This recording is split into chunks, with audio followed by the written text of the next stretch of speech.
Jorge, ya entrando en el análisis de capital importancia, el día de ayer nos tocó estar en este operativo donde prácticamente todas las corporaciones de seguridad de Mexicali, salvo la Guardia Nacional, que no la observamos ahí, se unió para la búsqueda al sur de la zona urbana de la capital baja californiana en busca de los agresores, de los asesinos de Roberto Méndez Arreola, quien era subcomandante de la Policía Municipal en el Valle de Mexicali, un elemento bastante querido, hay que comentarlo, hay que precisarlo, un agente de la corporación con experiencia, quien fue ultimado cuando salió de su domicilio, aparentemente, según lo que se ha podido observar en la información preliminar, tomando su teléfono y texteando con una persona mientras caminaba hacia la esquina de su vivienda, ¿no? Hacia la esquina de su casa,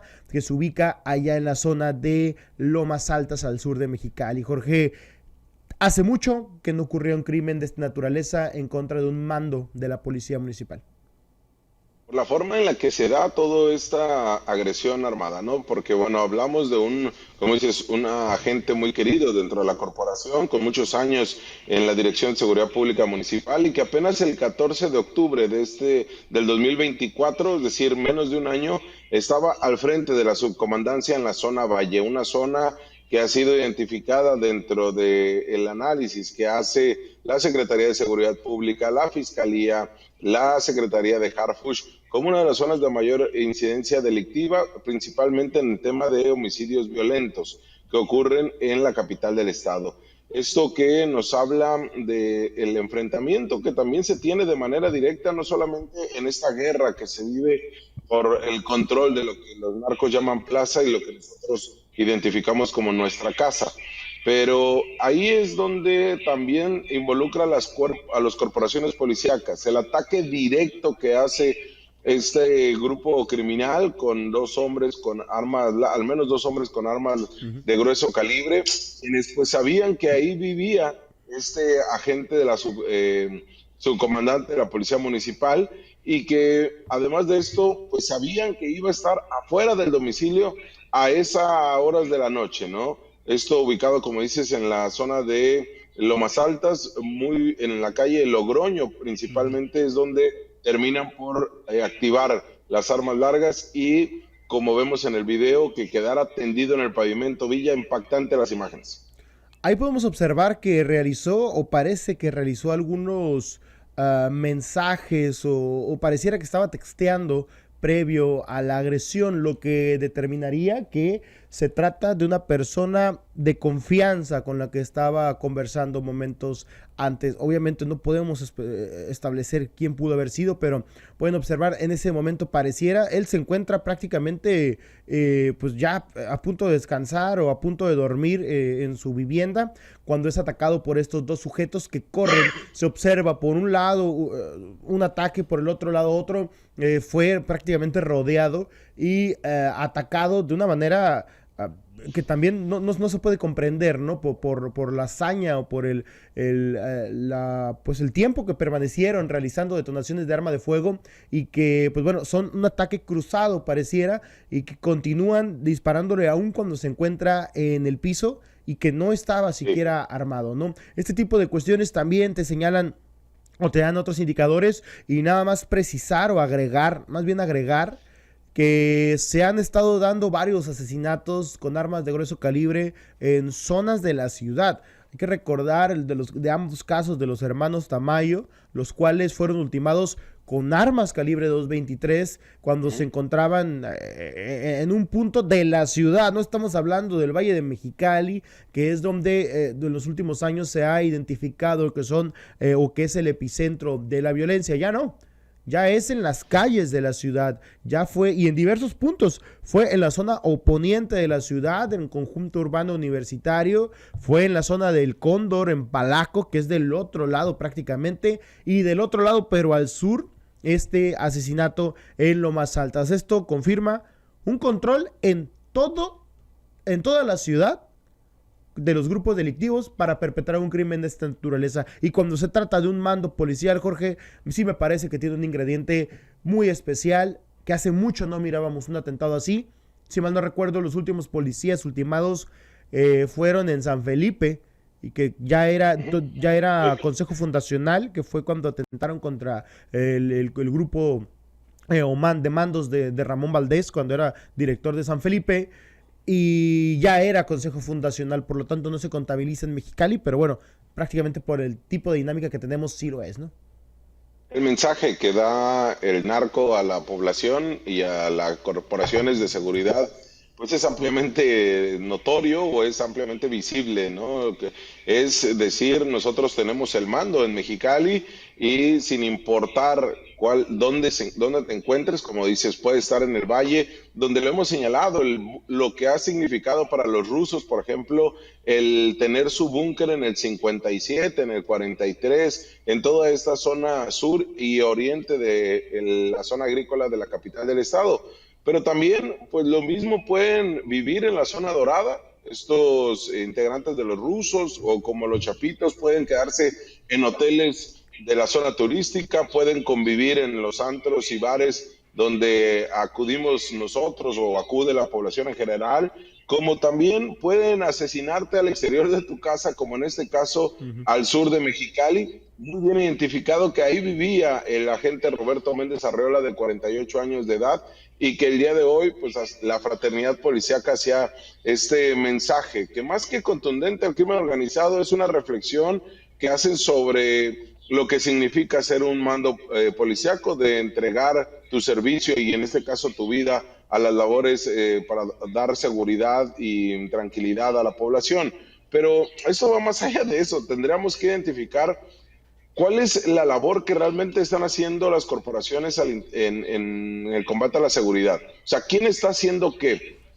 Porque acá estás hablando de que asesinan a el subcomandante de la zona Valle, pero no vemos presencia de la Guardia Nacional, pero no vemos tampoco alguna actividad distinta de la Fiscalía o de la Secretaría de Seguridad Ciudadana, y todo se ha concentrado en la Policía Municipal como como esta parte medular del combate al crimen organizado, tanto en los señalamientos y cuestionamientos por actos de corrupción desde que llegó Marilena Andrade, es decir, en los gobiernos morenistas, como ahora también en las actividades operativas que no se llegan a entender cuál es la coordinación entre todas las corporaciones. Entonces, tenemos a un gobierno federal que nos presume que hay una coordinación y nos presumen las mesas de seguridad y nos presumen que son más de 10,000 elementos que se encuentran en Baja California de la Guardia Nacional y militares, pero no vemos claro cuál es esa estrategia. Y hoy quedó más en evidencia, porque si bien es cierto, no se habían dado asesinatos, como comentas, Villa, en la capital del estado de policías, pero sí hemos visto ataques y asesinatos de agentes de la Fiscalía en Tecate, en Tijuana, y lo mismo elementos de la Policía Municipal en zona costa. Esto, la verdad es que no se ve claro quién vaya a tomar el control de la estrategia de seguridad en Baja California, salvo estas chispazos o operativos que de manera distinta se dan, comandados por Harfuch y la Secretaría de la Defensa Nacional. Pero todo lo que hacen es aislado en Baja California. Ahora habrá que ver, concuerdo contigo en el tema de que es aislado, son destellos, ¿no? Son genialidades, si lo quieres llamar así, de un momento o un movimiento de interés específico hacia un objetivo prioritario, que al final, cuando logras extraer este integrante de la delincuencia organizada, se vuelve un trofeo, se presume su detención, pero no estás haciendo nada para realmente combatir el problema. O sea, sigue cuando se detuvo el flaquito, ya había 3 personas como perfiles posibles para ocupar ese espacio. Y cuando detienen a alguien de otro grupo delictivo, cuando detuvieron al Omega en Mexicali, cuando detienen a un integrante de la delincuencia organizada, que sí es un logro, hay que señalarlo, hay que reconocerlo, pero después de su captura no hay un trabajo pareciera para desdoblarse y retomar el control de las comunidades o por lo menos de la región donde se encuentra operando. Entonces, al final terminas permitiéndoles o dándoles la oportunidad para que ellos puedan nuevamente estructurarse y continuar en esta guerra sin fin que es el tema de la delincuencia organizada, por lo menos a los esfuerzos que ha realizado la autoridad federal, porque si la autoridad federal detiene un objetivo prioritario, inmediatamente los estatales y los municipales tendrían que desdoblar para tratar de controlar de alguna manera la región que ya fue golpeada por la máxima autoridad en el país. Entonces, esto no lo vemos, concuerdo contigo en ese sentido, no existe este tipo de coordinación o es muy carente o muy... o no coincide o concuerda con lo que se tendría que estar haciendo, uno podría considerar. Pero Jorge, este agente, subcomandante, apodado el Barney por la propia, los propios elementos, se encontraba, yo quiero reiterar con esto, ¿no? Se encontraba muy confiado a la hora de salir, se encontraba muy tranquilo, pareciera que está hablando con alguien de mucha confianza, lo que quiere decir que lo pusieron, ¿no? Alguien lo puso, alguien intentó hacerlo salir a estas horas y les dijo a los asesinos que se colocara en este punto donde fue atacado. Esto es otro ingrediente porque tenemos que ver quién es el que estaba realizando este tipo de mensajes, cuál era el vínculo que tenía con el agente Roberto, y no por criminalizar al agente Roberto, sino porque salió con tanta confianza que hasta podemos especular muchas cuestiones de su círculo cercano, tanto profesional como personal, para permitirle, para hacerlo salir y para realizar una agresión de esta naturaleza. Es imposible no pensar en esto. Ahora, Jorge, vamos a ver qué rol toman tanto la policía municipal como la policía investigadora. La policía municipal lo pude observar el día de ayer que nos tocó estar en la escena. Están consternados por el ataque, están consternados por la agresión. Hicieron sus reuniones, hicieron su operativo. Esto es una agresión directa hacia los policías. ¿Cómo van a asumir esta agresión los elementos de la policía municipal? ¿Se van a hermanar como tendrían que hacerlo? ¿O qué tipo de visión van a tener a raíz de este ataque? Y número 2, vamos a ver si la Fiscalía General del Estado decide pues volver o activar la máquina de archivos, ¿no? La máquina de archivar para llevar este tema hacia la nada. Vamos a ver cuál es la responsabilidad que toman o el riesgo que asumen ambas corporaciones para atender este caso.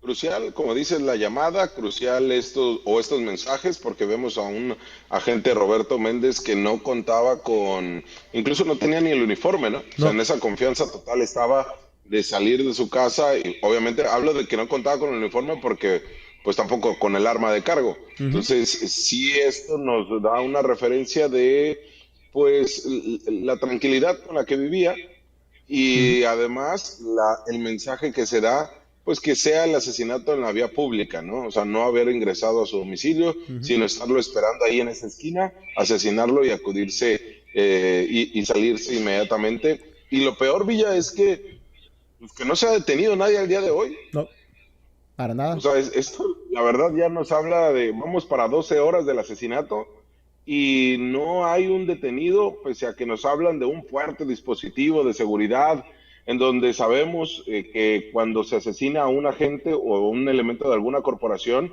pues se redobla el esfuerzo de encontrar con el asesino. Entonces, porque traen otra intencionalidad, incluso los propios elementos de las diferentes corporaciones, porque saben que asesinaron a uno de los suyos. Entonces, tampoco estamos hablando que hay un operativo eficaz, cuando, si bien es cierto, es una colonia que tiene muchas entradas, pues tampoco es como que no conozcan los mismos elementos de las corporaciones dónde pueden esconderse los asesinos o estos presuntos delincuentes, ¿no? Está muy cerca de la zona del Tulichek, también hay que comentarlo, del canal Tulichek. Hay de alguna manera algunas cuantas salidas incluso de la colonia hacia una parte más agreste de Mexicali, pero aún así concuerdo contigo, ellos conocen la zona mejor que nadie, los policías municipales conocen la zona, y sí resulta preocupante que no haya habido una sola detención. Nos ha tocado ver otros incidentes cuando han asesinado a un elemento de la policía, que el operativo no para hasta incluso 2 días después, que no paran los policías de patrullar la zona, de vigilar la zona, de estar incluso, la verdad, malamente, pero irrumpiendo en viviendas donde tienen sospechas de que puede estar esta persona, este individuo o los agresores, y en este caso es una situación un tanto diferente, ¿no? Ojalá que se dé con el responsable. Y Jorge, es la forma en la que recibieron a Luis Felipe Chan. Así reciben a Luis Felipe Chan. Te hablamos de frente. Entérate de lo que sucede en el epicentro informativo con nuestro análisis de capital importancia.